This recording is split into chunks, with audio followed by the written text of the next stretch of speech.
My utmost respect to the perfectly enlightened Sammasambuddha, the noble doctrine of the Buddha, and the noble Mahasangha, the disciples of the Buddha. Hello, dear Dhamma friends. Welcome to week 9 of our special Dhamma Talk series with Venerable Pelmadulle Vijitānanda Bhivamsa, Vice Secretary of the IIT and Head of the Pali, Sanskrit and Prakrit Department. This collaborated effort by Dhamma USA and IIT is going to open up more horizons of Dhamma knowledge among our community. Please mark your calendar every Sunday at 7:30 a.m. Pacific Time, 10:30 a.m. Eastern Time, and 8 p.m. Sri Lanka and Indian Standard Time to get benefited more. Kindly check with Dhamma USA and IIT YouTube and channels and Facebook pages for more updates. Today's topic is broadening mental states and narrowing mental states. Kindly post your questions in the comment sections of our YouTube channels so that we can answer them at the end of the talk. Without further delay, let me invite Venerable Pelmadulle Vijitānanda Vibhamsa to start his Dhamma sharing on broadening mental states and narrowing mental states. Sadhu, sadhu, sadhu. Okay, thank you Poonam Sood for your introduction. So this is the 9th week of this Dhamma Talk series, and this is the 7th Dhamma Talk conducted by IIT, International Institute of Theravada, in collaboration with the Dhamma USA. So let's start our Dhamma Talk by reciting Namo Tassa 3 times. Let's pay our homage to that great teacher, the Gautama Buddha, by reciting Namo Tassa. Namo Tassa Bhagavato Arahato Samma Sambuddhassa. Namo Tassa Bhagavato Arahato Samma Sambuddhassa. Namo Tassa Bhagavato Arahato Samma Sambuddhassa. Okay, so the topic of today's Dhamma talk is broadening mental states and narrowing mental state. So in my last Dhamma talk, we learned about some Buddhist teachings, combining them with a scientific theory, specifically a psychological theory. So today also I am going to do the same. We are going to learn some abhidharmic teachings, some abhidhamma combined with a psychological theory. So we will learn about mind and mental states. At the same time, we will combine that knowledge found in the Abhidhamma scriptures with the psychological theory called as broaden and build theory. Broaden and build theory. So before plunging into the topic, I will take few minutes to introduce this theory, which is called as broaden and build theory. So it's a positive psychological theory. Positive psychology is a branch of psychology which focuses on the positive side of our life. So this theory says that the positive emotions that we experience in our day-to-day life can broaden our thoughts. That means they can open up our thoughts. We can see the picture of any situation that we deal with in a broader manner. So what are the positive emotions? Positive emotions, I'm still in the psychology side. Positive emotions are emotions such as happiness, joy, interest, and so on. So when we experience those good emotions, or positive emotions, or happy emotions, we tend to become broader. That means our thought pattern becomes broader. We are not narrowed to specific things. We can think in a broad manner. We can understand things well. We can have a broad understanding about what we are experiencing and what we are dealing with. So that is the broadening part. And what is building in the broaden and build? Building means when we experience these positive emotions again and again, that eventually help us to build our personal resources. Personal resources. Personal resources means the resources within ourselves and outside ourselves that can help us to improve, and that can help us to be resilient, that can help us to face adverse situations in our life, that can help us to face the challenges we have to face in our day-to-day life. So those are the personal resources. So there are many types of personal resources. For example, there are intellectual personal resources. That means you become more and more intellectual, more and more wise because of this frequent experience of positive emotions. And you can have a better understanding about your life and the situations you experience in your life. So this understanding and this wisdom is categorized under intellectual resources. And there are some physiological resources. That means the resources related to your body.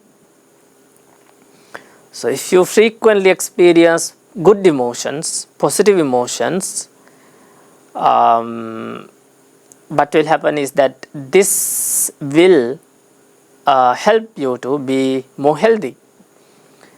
Specifically the cardiovascular health, the health of your heart, and also the overall health.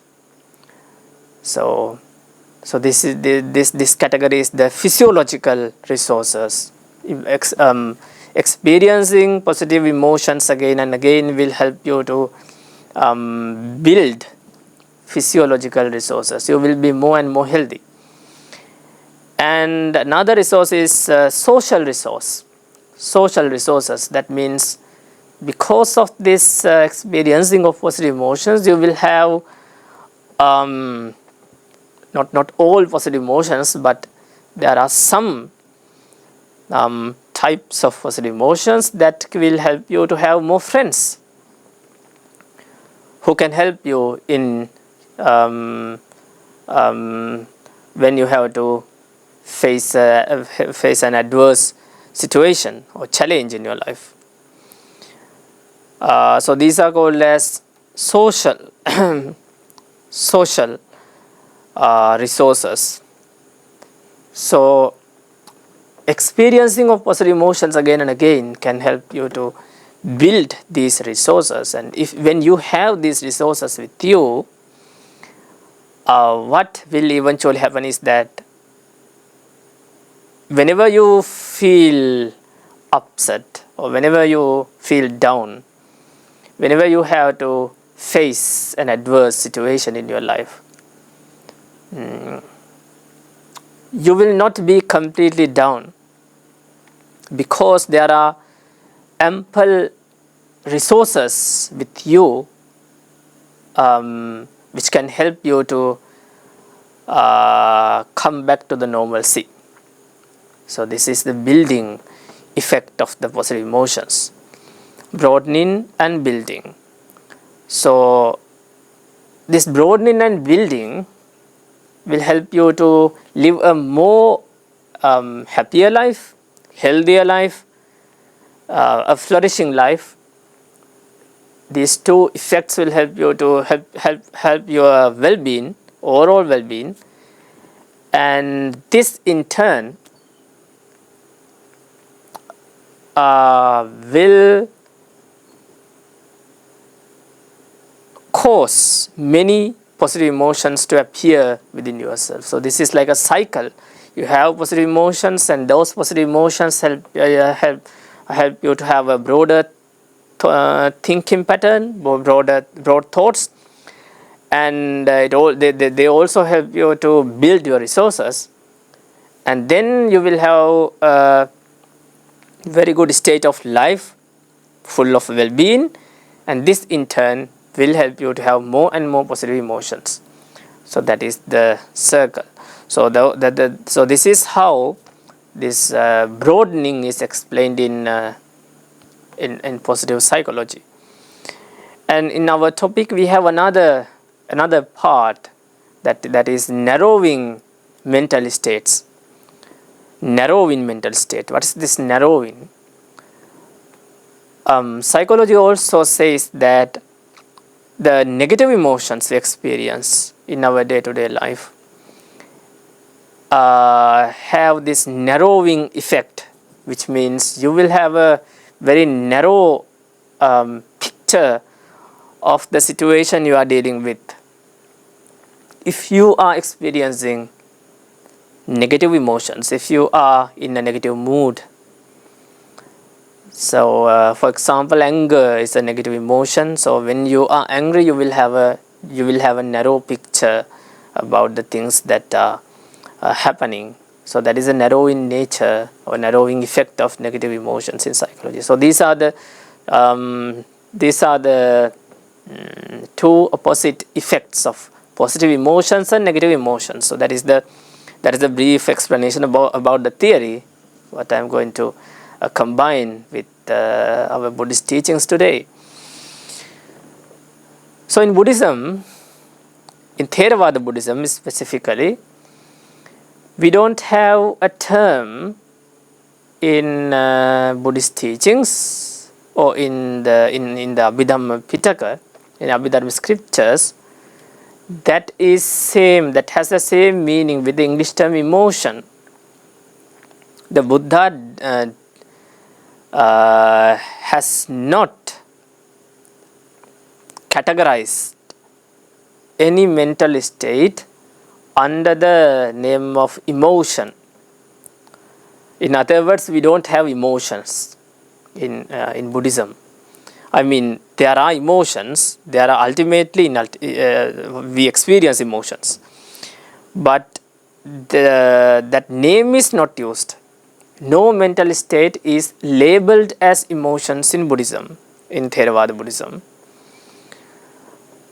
How the Buddha categorized, classified the mental states is that in Abhidhamma, in Theravada Abhidharma, there are two main aspects of mental states. We can say there are two main parts of consciousness, or in other words, we can say there are two main parts or aspects of our mind. So because we can generally call the whole subjective experience we experience within ourselves as mind, right? Sometimes we refer to the whole subjective experience, whole thinking process as mind. So there are two main categories of this mind. There are two main categories of this consciousness. So what are they? They are the mind itself and the mental states that are mixed up with that mind. the mental states that are in that mind. Mental states. So another word for this mental state is mental factors. Mental factors. So mind is there, mental factors are there. In the Pali terms, mind is called as chitta, while mental factors are called as cetasika. Chitta and cetasika. Mind and mental factors. So these mental factors are combined and mixed up with the mind. So there are four main characteristics of these mental factors. Ekuppada nirodhacha ekalambana vattuka cheto yutta dipanyasa dhamma cetasika mata. So that is the verse in Abhidharma. Cheto refers to the mind itself. So what is mind? Mind is just being conscious about something, just knowing something. That is mind, that is chitta. So mind itself does not have the capacity to perceive something well. It does not have the capacity to feel something. It does not have the capacity to be angry or be attached to something. Mind is just knowing the object at hand. Mind is just the knowing, just being conscious about something.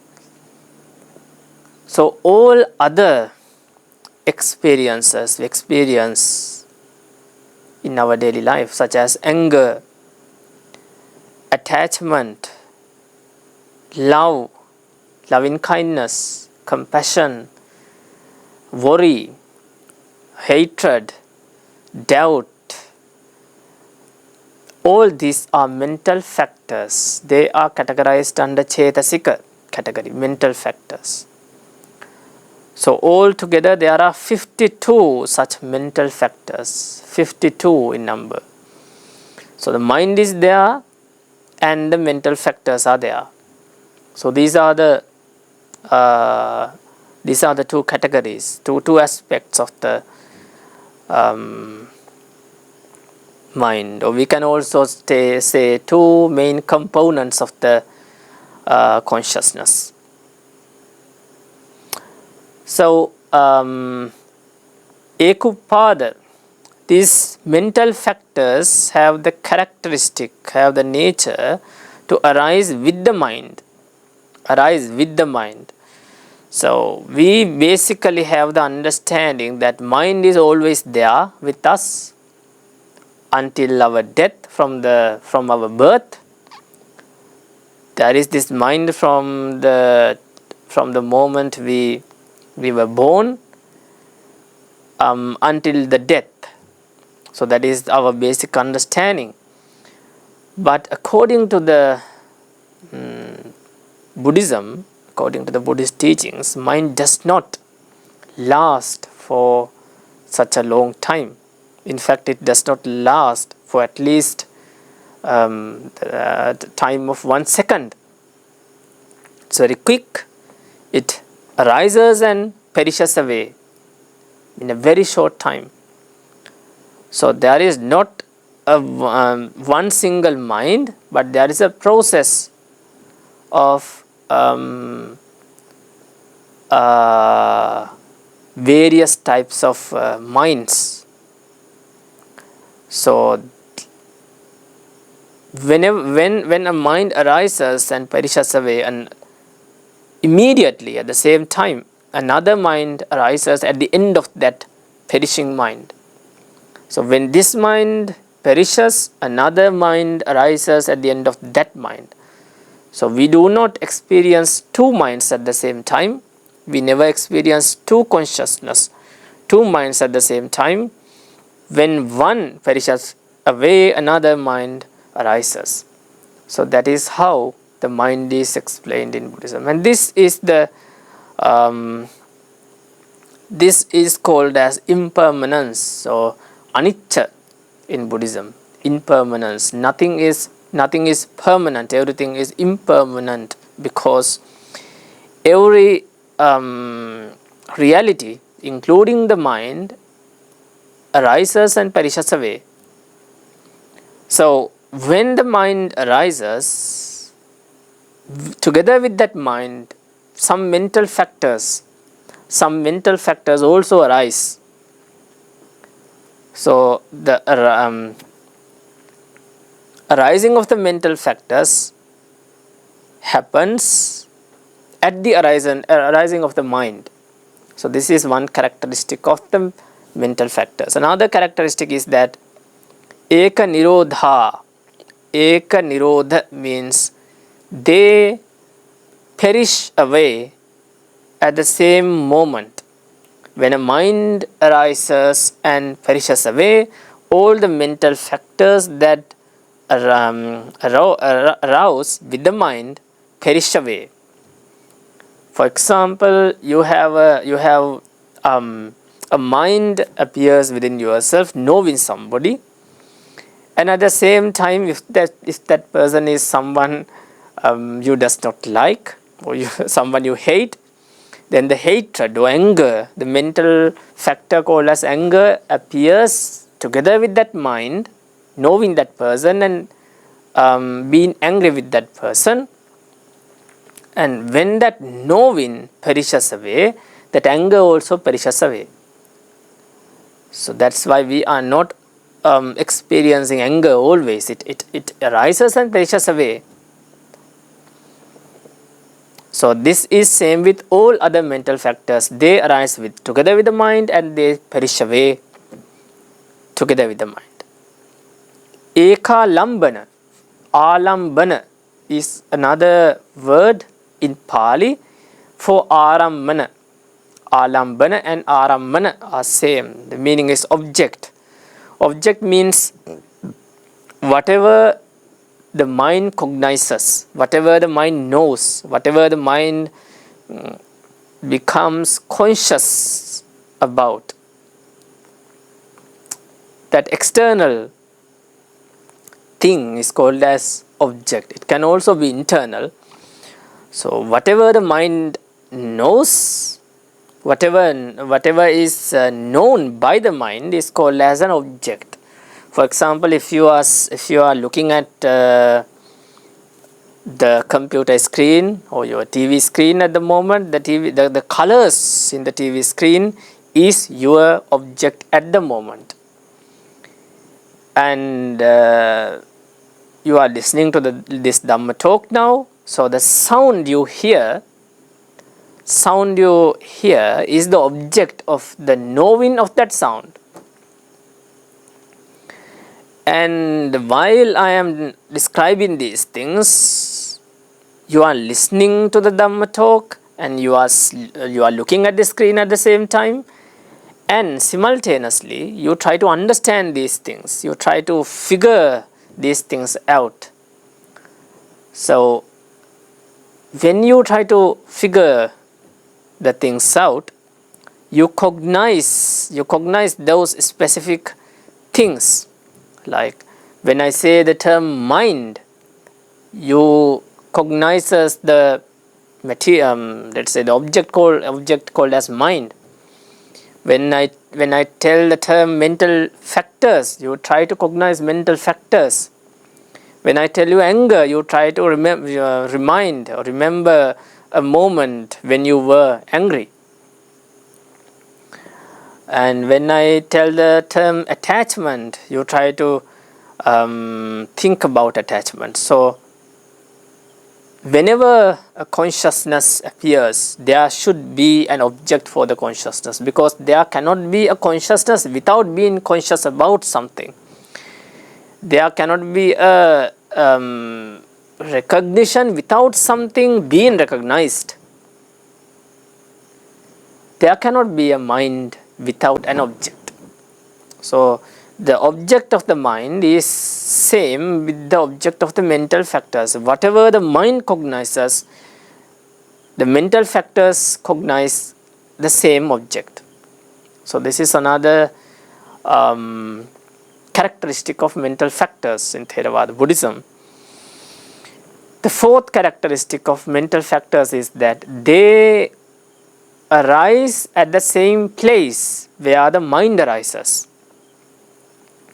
So there are some arguments and debate over the place where mind is, and whether the mind is physical or completely not non-physical.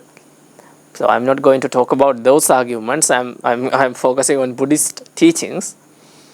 So according to Buddhism, there are 6 places where the mind arises, where the mind appears. So they are the eyes with which you see, the seen consciousness, the consciousness with which you see the objects appears in your eyes, not in your ears or nose or tongue or body, and not in your brain also. It appears in the eyes. So brain can have a connection, of course. Without the connection of the brain, you cannot recognize the object. But the initial recognition, initial seeing, initial knowing of the object appears in the eyes, and initial recognition of the sound appears in your ears. So like this, there are some places for the mind to arise, appear. So the mental factors that appear together with the mind appear in the same place where the mind appears. For example, there are, according to the Theravada teachings, there is a category of the mind which appears in the heart. So all the mental factors combined with that mind appears in the heart. When a mind appears in your eyes, the mental factors that are combined with that mind appear in your eyes. So that is the fourth characteristic. So these whatever having these 4 characteristics is called as a mental factor. A mental factor. If it is a mental factor, then it should have these 4 characteristics. So there are 52 altogether, 52 mental factors that are combined with the mind. So the mind itself is pure. It does not have this good quality or bad quality. It's something very pure. It's just the knowing. It's just being conscious. What makes the mind pure or dirty are these mental factors. If the mental factors are dirty, then the mind also becomes dirty. If the mental factors are pure, then the mind also becomes pure. So there are 3 types of mental factors. The immoral mental factors. So we can use the word unwholesome mental factors. Unwholesome means not good, immoral. So there are unwholesome mental factors and there are wholesome mental factors. In other words, there are good mental factors. And there are the third category, the third part is common mental factors. So we can say neutral mental factors. There are 3 such categories. So I will give an example for the unwholesome mental factors. Anger is an unwholesome mental factor. It's not good. We all know that anger is not good, right? So anger is an unwholesome mental factor. When anger is combined with a particular mind also becomes dirty. And the second category, the wholesome or good mental factors, for example, compassion.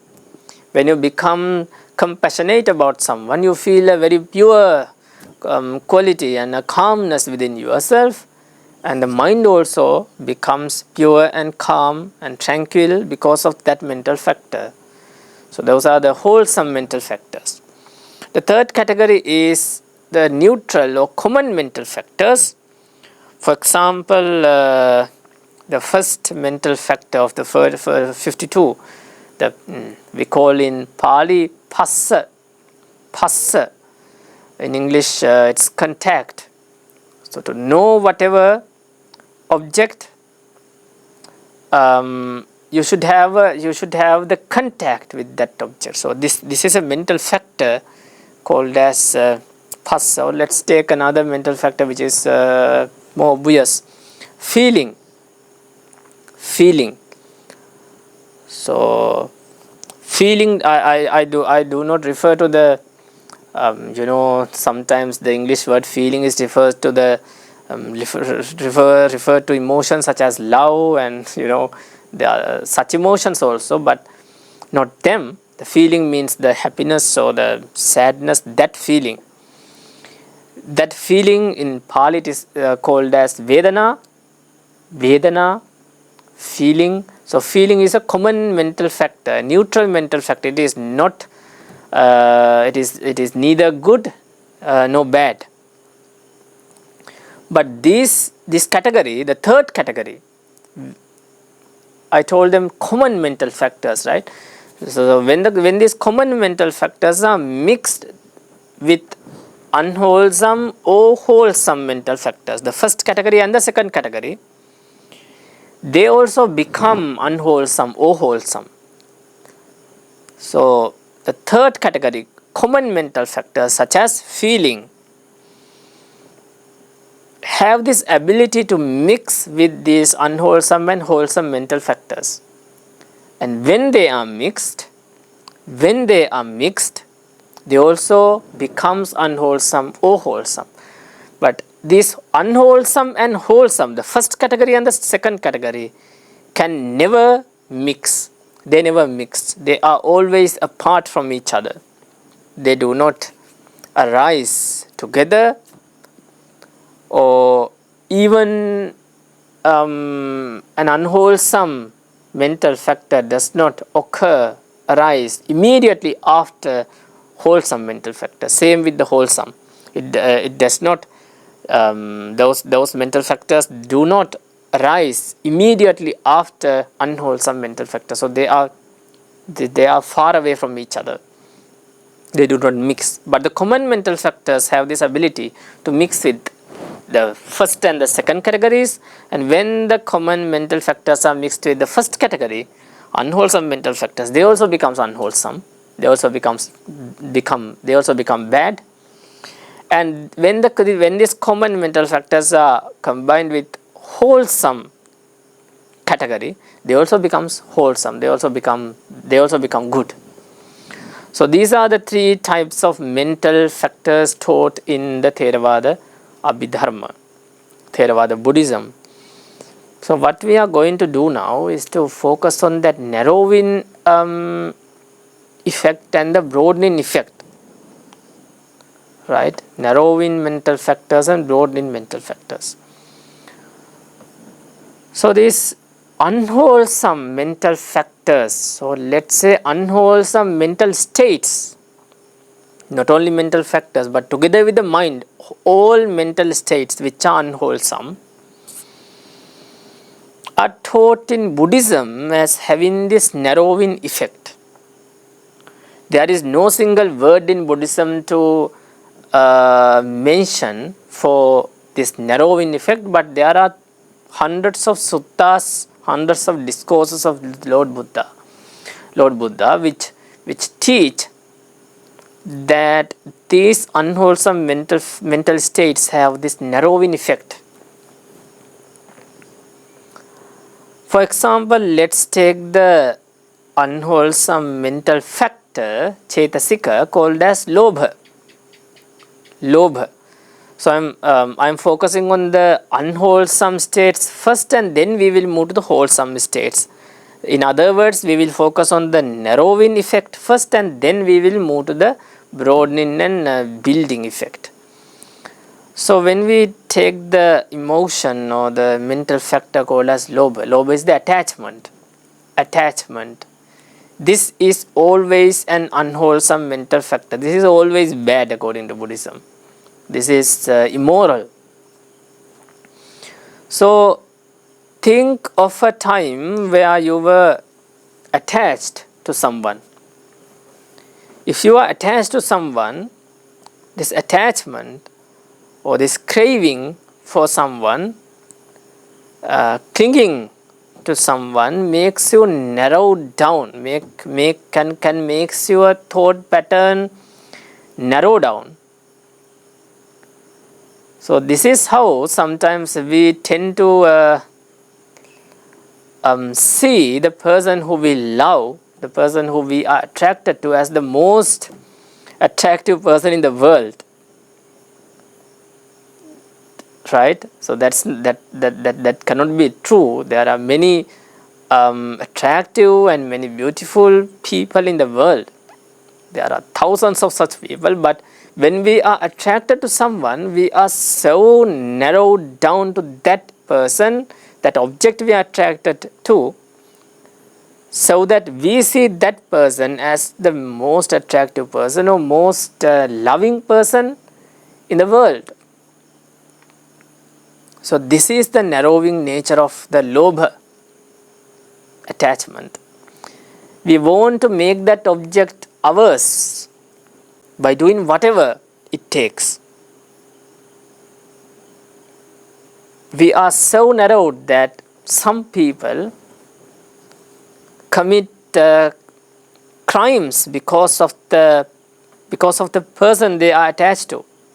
They want to make that object theirs, and because of that they can do whatever it takes.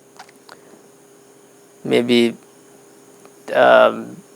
killing someone, or stealing, or whatever immoral thing it takes to make that object theirs. They will do that. So this is a narrowing nature. You will not see the adverse consequences, the painful consequences that you will have to face by doing those immoral acts when you are overwhelmed by lobha. So there is a verse in the Pali scriptures uttered by Lord Buddha, that is Luddho attang najanati, Luddho dhammang napassati, Andha tamang tadahoti, Yang lobho sahate narang. Yang lobho sahate narang. When the attachment, when the lobha overwhelms a person, when a person is overwhelmed by lobha, then that person, luddho attang najanati dhammang napassati, that person does not see the true nature, that person does not see the reality as it is.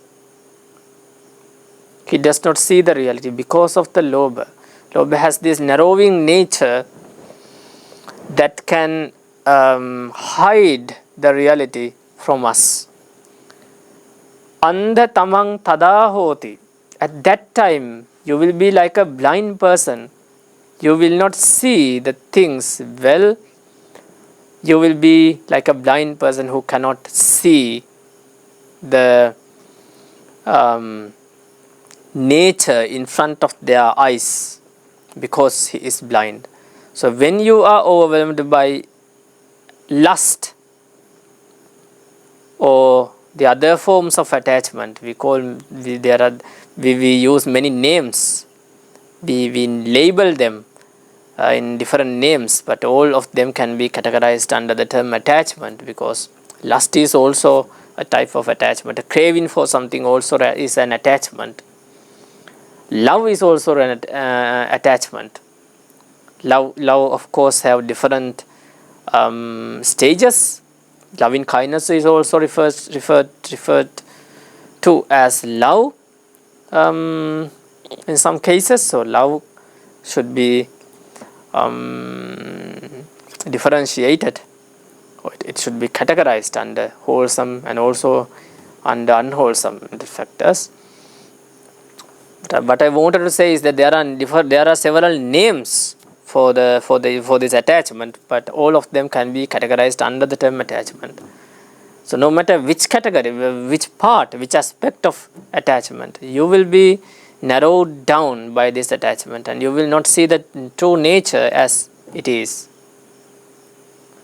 When you are attached to something, you will be blind and you will not see the whole picture of the situation, and you will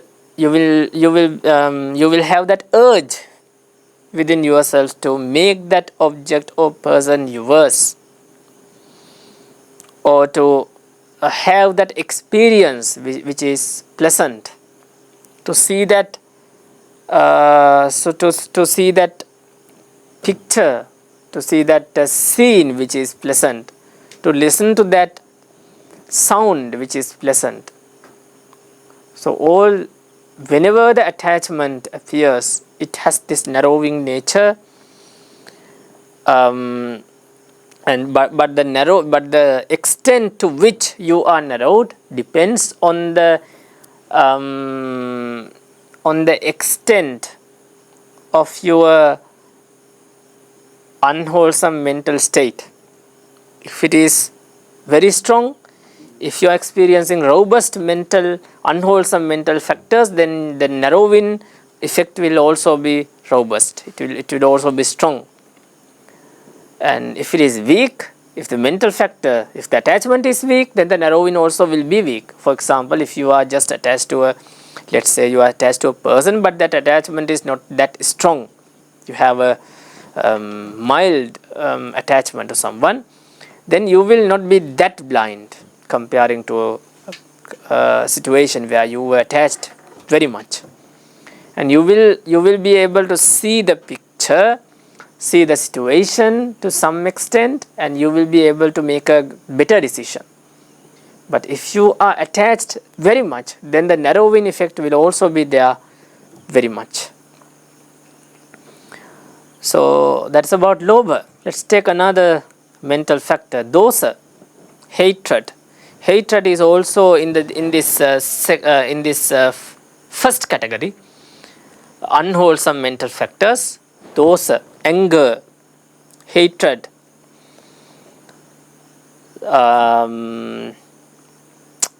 both are similar when they are referred to dosa. Dosa is the Pali term, we translate it as anger or hatred. So this anger is also in the unwholesome category. I should also say that according to the Abhidharma, in Abhidharma texts you will see the common category as the first category, and then comes the unwholesome category, then comes the wholesome category.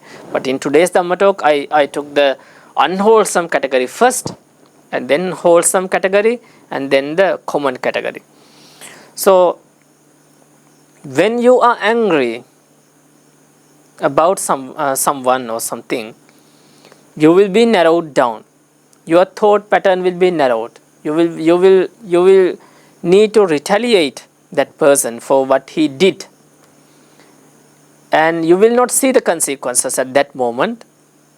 Of course, we all have experiences about anger, experiences about the situations where we were angry. Sometimes we want to scold the other person, and at that moment you do not see the whole picture of the situation. You will have to face the consequences of the words that are coming out from your mouth, and maybe those words are not appropriate at all to use to that specific person. Maybe that is your mother or father or your best friend or your neighbor or someone who has helped you a lot in the past. But when you are angry, you do not recognize, or you do not see anything that should be seen. But you will only focus on that moment and on that situation, on that specific occasion. So that is the narrowing down effect of this unwholesome mental factor, which is called as dosa. And if the dosa, if the anger is strong, then you will, then the people also commit, the killings and all, because of this narrowing effect of anger. You do not see the consequences. You do not see the other options you have. Maybe you are angry with someone, and what can you do? There are many options you can choose from. You can deal with the situation in another way, which will have less bad consequences. Or you can handle the situation wisely, so that it will so that the situation will turn into a positive situation or a good situation. You can deal with that person with a more loving way or compassionate way, or you can ignore that person. There are dozens of options you can choose from, you can select. Although there are a lot of options that you can take, you will not focus, you will not see them, you will not pay attention to those multiple options, but you will only focus on one option, and you will see only one option. That can be hitting that person, giving a slap on his face, or telling a word that can hurt him. So this is one option that most of us choose, telling something that can hurt the other person. But is that the only option that we have when we are angry? Please, you can think by yourself. Whenever we are angry, in whatever situation, you have multiple options. You can deal with the situation in a better way if you think well, if you focus well on the situation. And if you focus on the situation with a calm mindset, if you deal with the situation mindfully and wisely. But the thing is that these mental factors which are unwholesome have this have this narrowing effect, which makes you narrow down to that specific response or option, which will eventually have very negative consequences. But can't this be controlled? Aren't there any solutions? There are solutions.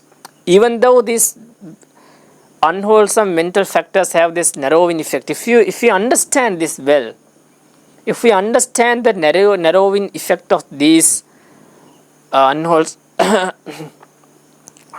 mental factors, when we experience them, this will come to our mind. When we are attached to someone, this will come to our mind. This is the narrowing effect of the unwholesome mental factors. I should not decide depending on this emotion, because it does not see the overall picture. It cannot see the whole picture. So I should not decide just depending on attachment. I should not decide on something just depending on anger, because anger has this narrowing effect. You will not see the best option when you are angry. So that's why the Buddha mentions in the verse Anatta Janano Doso, the second verse in the same sutta, Duttho Attang Najanati, Duttho Dhammang Napassati, Andha Tamang Tadahoti, Yang Doso Sahate Narang. When a person is overwhelmed by anger, that person does not see the true nature. That person does not see what's going on. Well, of course, there is consciousness, there is knowing, you know something, but that's not the whole picture. Andha tamang tadahoti yang doso sahate narang. You will be blind. You will be like overwhelmed by darkness when you are angry. Anger is similar to a darkness. When it is dark, you cannot see the objects even that are nearby you. In the same manner, when you are angry, you do not see the options, multiple options that you can take to deal with that specific situation. You will see only one object. That's like in anger, you don't see like let's say in your room there are various let's say something like this. In a room there are many comfortable chairs, sofas and so on, where you can go and sit.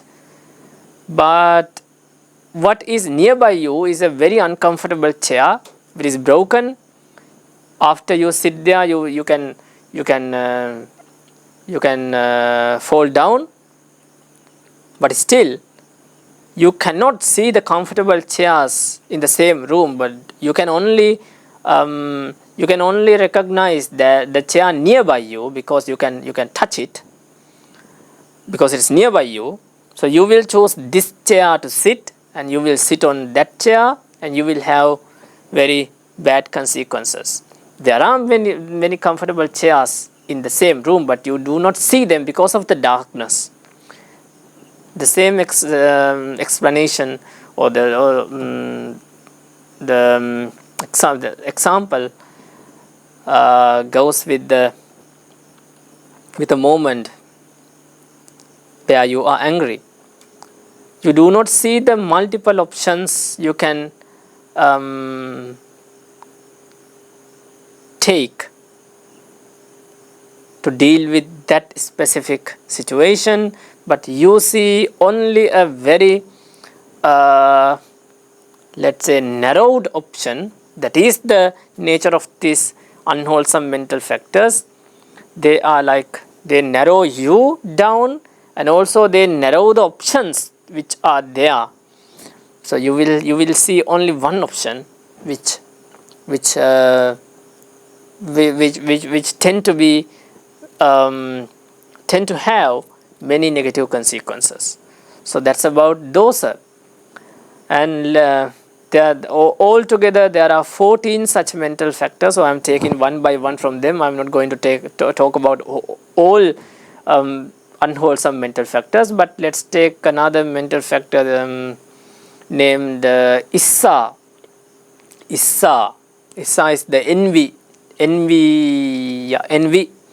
When you are envious about someone, Issa is also translated as jealousy, but I will use the term envy, because jealousy also is used in other places in the language. So envy means you are not happy with someone else's happiness, someone else's success. Let's say your neighbor wins a lottery, and you feel very uncomfortable with that.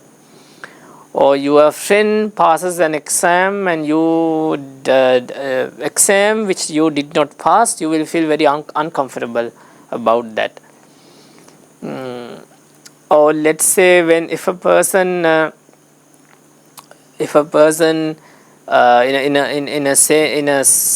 in a occasion where you meet, when a group of your friends meet, one of your friends come with very good clothes, and you do not have such clothes on that day, and you will feel uncomfortable about that. I mean, you will feel not happy about her or him. You will not feel happy about his success, his happiness. Instead you will feel very upset about the other person's happiness. So this is envy. When you are envious, this narrowing effect works there. You see exactly this object, and you becomes very unhappy, you becomes very upset. But is that the only option you have when someone else is successful, when someone else is happy, when someone else is dealing very well with his life? Is that the only option you have? to be upset? No, that's not the only option. You have multiple options. So in Buddhism, we have the opposite mental factor of this envy, which is called as mudita, sympathetic joy. You can cultivate this sympathetic joy, which means be happy with the other person's happiness. You can see her success and you also can rejoice it. It's very good to see you happy. It's very good to see you healthy. It's very good to see you succeeding in your life. You can rejoice the other person's happiness. So it's not just being neutral, but also it gives you happiness by rejoicing, looking at the happiness of other other people.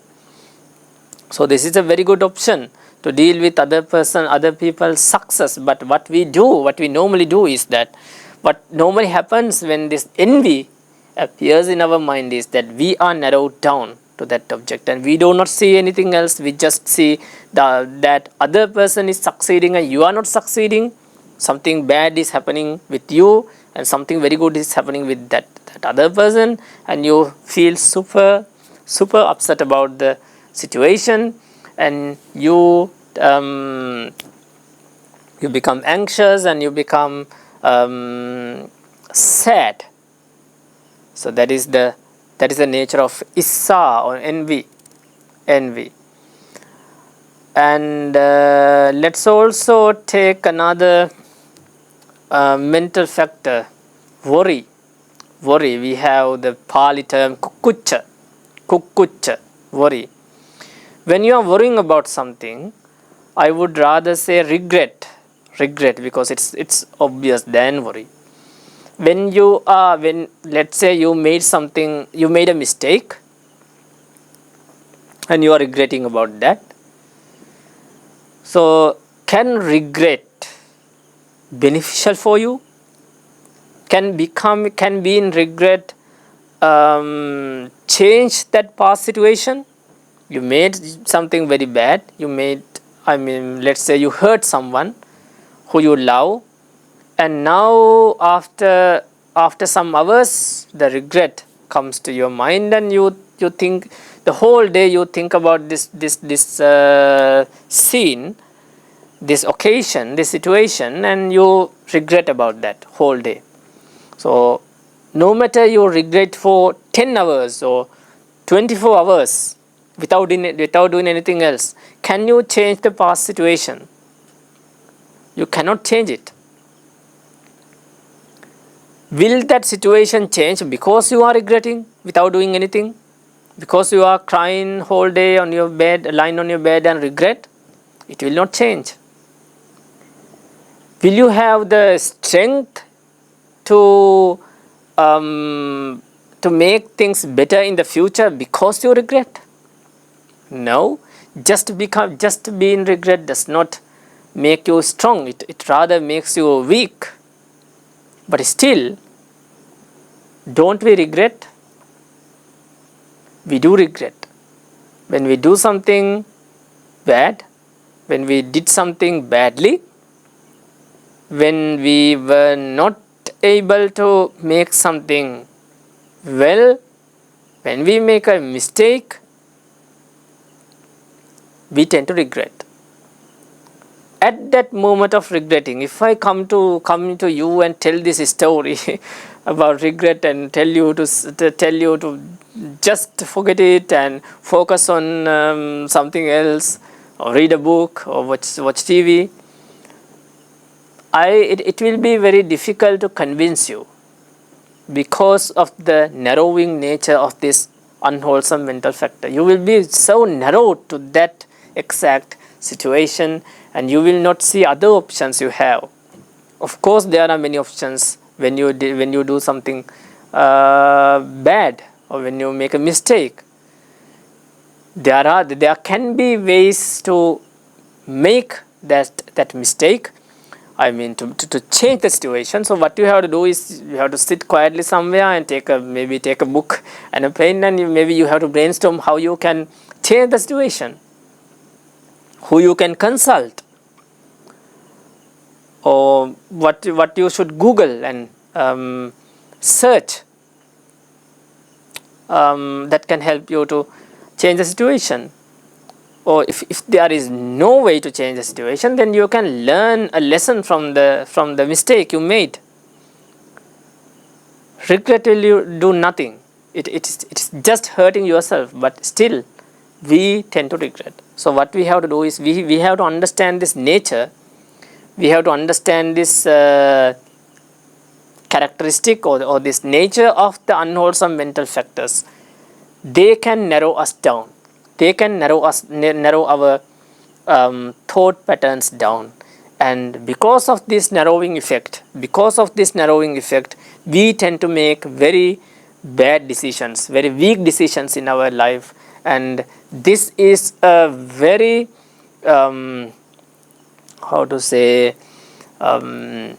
this is a reason for most of us to fail in our life. We make wrong decision at the wrong time, depending on the unwholesome mental factors, unwholesome emotions, or other words, negative emotions. And those emotions only focus on very little aspect of the situation. They have that narrow vision, and we make decisions depending on that narrow vision. So the Buddha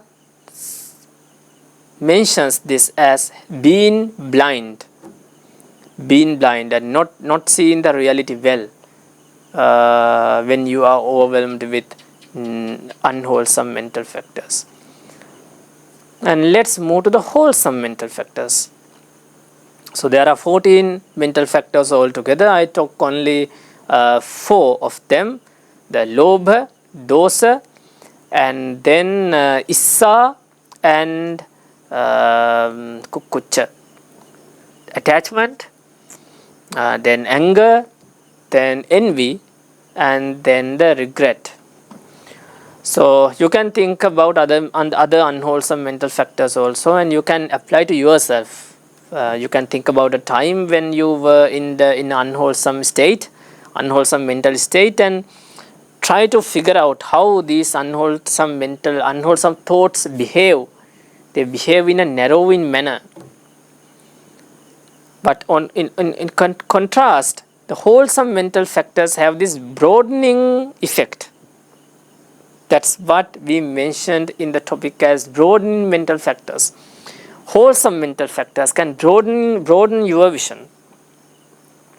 Let's say, so there are 25 wholesome mental factors altogether. I will take few of them and describe about this broadening nature of the wholesome mental factors.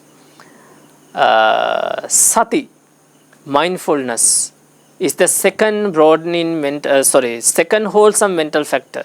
Saddha is the first one according to the Abhidharma. Saddha, and then comes Sati, mindfulness. When you are mindful, think about a time you have experienced mindfulness. If you are mindful, your thought pattern is so opened up. You are open to any experience. You can experience anything very calmly, and you can accept the true nature as they are, no matter what's happening. If you are mindful, if you can look at the situation mindfully, you can experience by yourself this broadening nature. It broadens you. It broadens your vision.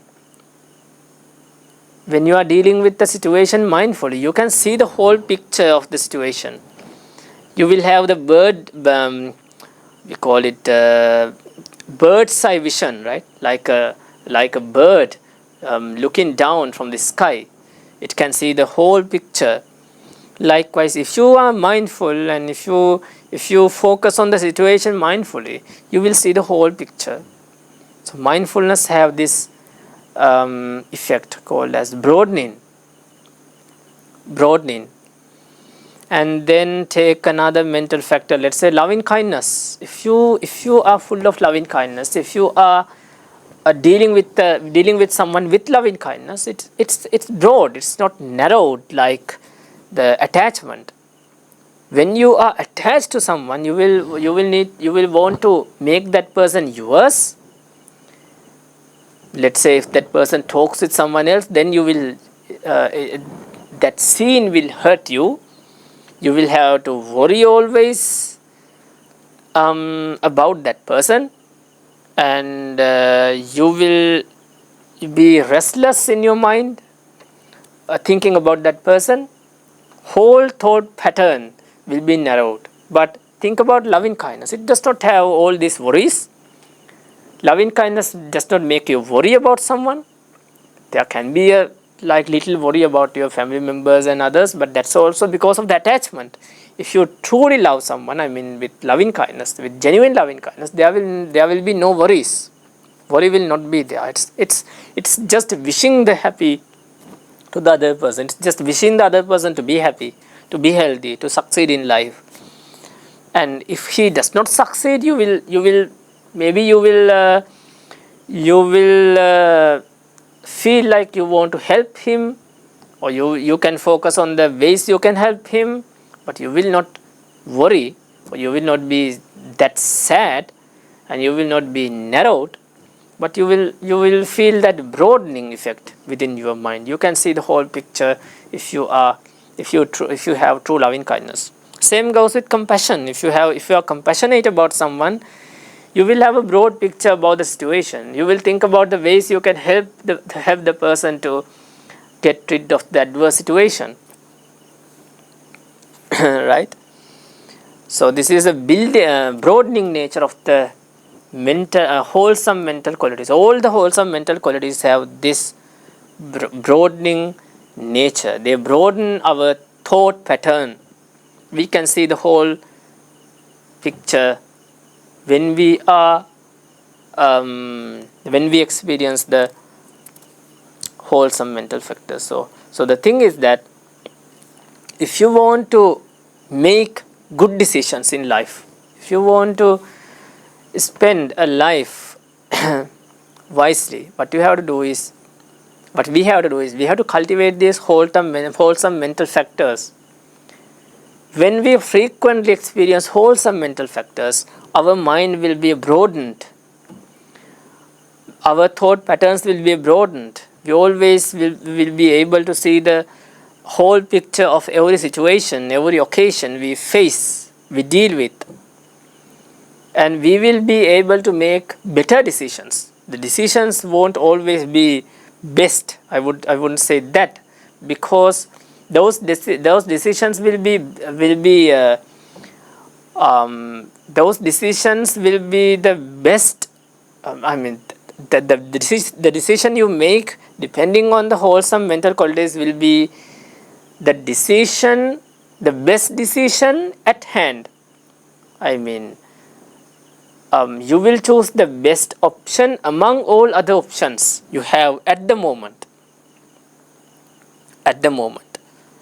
So that is the broadening effect of wholesome mental qualities.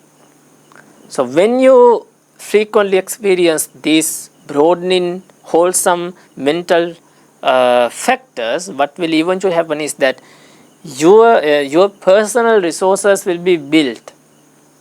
For example, if you loving kindness is a good example for this also. If you are someone who cultivates loving kindness, your thought pattern will get broadened, and because of that you will associate your friends in a more loving manner. You will have genuine love towards your friends and your family members and your neighbors, and whenever you whoever you spread loving kindness to. And what will eventually happen is that you will have a good circle of friends, because you have true love towards them. They also, not all of them, at least most of them will love you back, because people can understand the love, true love, genuine love, right? So they will also love you back with true loving kindness. So you will have many people who truly love you. So that is the building, resource building nature of wholesome mental factors. Because you experience these wholesome mental factors, some social resources will be built as a result. You do not have to focus on those resources, but you have to focus on the cultivation of wholesome mental factors, good mental factors. As a result, the resources will be built. You will be more resilient. You will have a good understanding about people, and you will have many friends when it comes to loving kindness. And I will also take some more mental factors. Let's say we have these three mental factors which are called as right speech, right action, and right livelihood. Samma vacha, samma kammanta, samma ajiva. If you cultivate these mental factors, if you always use right speech instead of wrong speech, right action instead of wrong action, right livelihood instead of wrong livelihood, your thought patterns will be broadened, because you are doing the right thing always. You are avoiding the wrong thing. You don't have to worry about the negative consequences. You are so open. You are open to anyone. You don't have anything to hide regarding your words, actions, and livelihood. So you will be a broadened person. Your thought patterns will be broadened, and your resources will also be built as a result, because you are a person who uses right words, right actions, and right livelihood. You will have many people who trust you, who believe you. They will be there always to help you in need, and you will have this satisfying feeling about you, because you are doing always, you are trying to, you always try to be good, try to make things good, try to do meritorious deeds, try to always use the right words, right actions, and right livelihood. You will have this satisfaction. So if you have to face a challenge, or if you have to face an adverse situation in your life, this satisfying feeling of you will be there to help you. You will have this satisfying feeling as a support to get rid of that bad situation. So this is the building nature of resource building nature of wholesome mental factors. So there are many other wholesome mental factors we can describe for hours about the broadening and building nature of them. But I'm going to stop here by these few wholesome mental factors, but you can focus on yourself, you can focus on your own experiences, and think of the times where you were more broadened, and where your resources, personal resources, intellectual resources, and physiological resources, and also psychological resources were built. So when you are mindful, when you are cultivating loving kindness, when you are cultivating compassion, or sympathetic joy, or equanimity, or other wholesome mental factors such as confidence, saddha, effort, virya, or concentration, or wisdom, you will feel this broadening nature of those mental factors. You will not be narrowed. You will have this broadened thoughts. You will have this broadened thought patterns. And as you develop this, the broadening nature of your thoughts will also be developed more and more. And if you continue developing good mental factors, the wholesome mental factors, as a result, your personal resources also will be built. So, for example, as we discussed under loving kindness, you will have many good friends, and you will have a very good heart at the end, very loving, genuinely loving heart, and you will have this satisfactory feeling remaining in your heart. So try to think about some experiences you have about these wholesome mental factors. So that is the end of the today's Dhamma talk. So the key takeaways of the Dhamma talk are that there is this theory in psychology which is called as Broaden and build theory, and that says that positive emotions can broaden us and build our personal resources, whereas negative emotions can narrow down us. In Buddhism, we don't have a similar term for emotions, but we have mind and mental factors. So mind is pure, but it becomes dirty or good because of the mental factors that are mixed up with it. And the mental factors, when it comes to mental factors, there are three main categories: wholesome mental factors, unwholesome mental factors, wholesome mental factors, and common mental factors. Unwholesome and wholesome mental factors never mix together, but the common mental factors tend to mix with unwholesome ones or wholesome ones. When they mix with unwholesome ones, they also becomes unwholesome.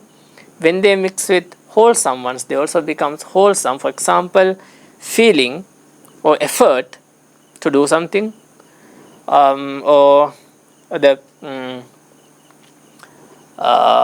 perception, we call sanya in Pali, or volition, chetana. So these common mental factors, when they comes to the unwholesome side, bad side, they also becomes bad. They also behave as bad qualities. When they are mixed with wholesome ones, they also becomes wholesome. They also behave as good qualities, good mental states. So these unwholesome mental states, mental factors, together with the mind, all the unwholesome mental states have this narrowing effect.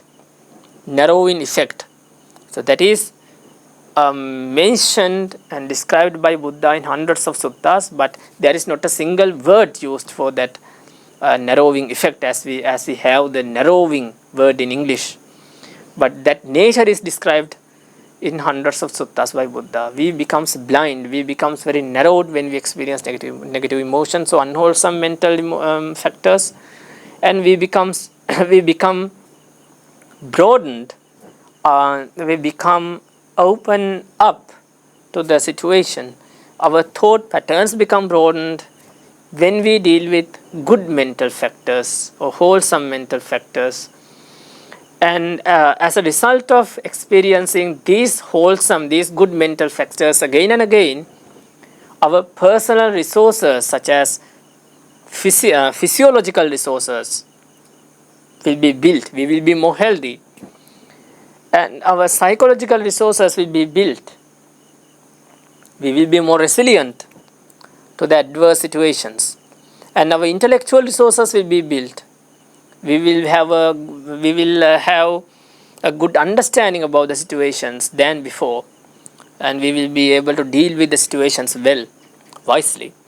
And we will also have social resources such as having more friends and having a supportive circle of people around you.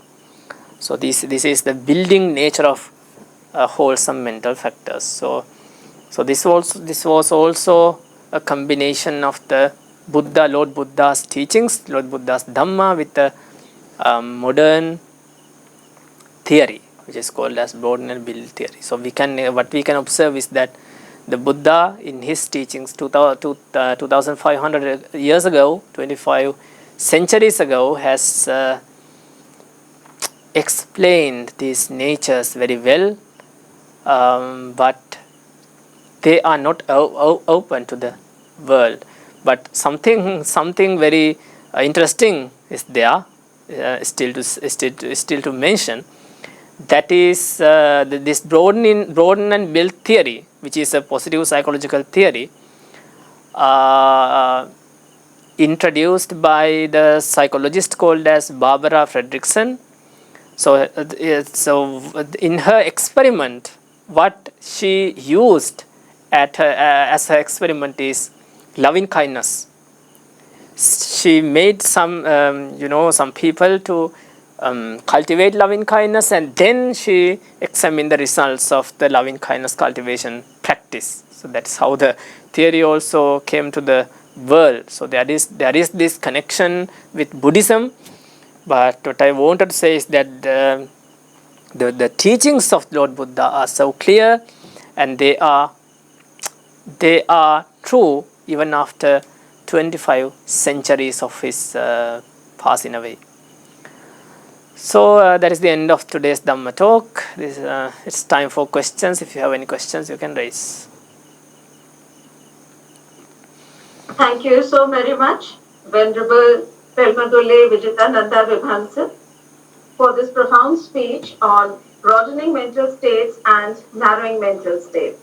I'm sure all our Dhamma friends around the world were benefited today. We will take up your questions now, and we encourage you to post your questions in simple language through the Dhamma USA and IIT YouTube channels. And actually, Bhante, I do not see any questions. So with that, we conclude today's Dhamma sharing and look forward to meeting you with more insightful Dhamma sharings in the coming weeks.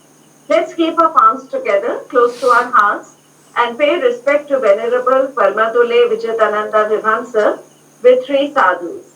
May you always be well, happy and healthy, dear Venerable.